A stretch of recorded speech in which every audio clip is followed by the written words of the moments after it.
My name is Hugh Brennan. I work for Terex, who are a global manufacturer of lifting and material processing equipment. Some of the major brands that we have are Genie, DMAG and Powerscreen. We employ 12,000 people worldwide, 1,600 of which are based here in Northern Ireland.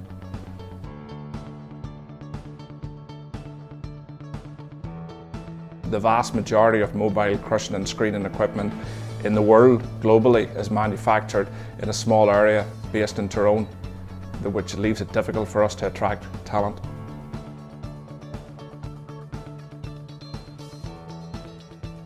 We work with a gold apprenticeship program and a higher level accreditation.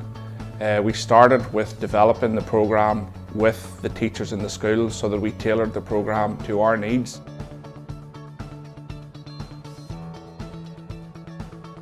We feel that with working with Southwest College, we start the students young, they earn and learn, and after they finish their qualification, we are taking them straight into a higher level job within our company.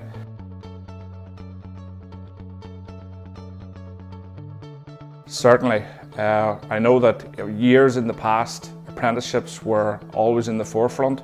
They have died a death somewhat, so we are trying to revive that, working with the college in developing these apprenticeships so the student becomes the employee.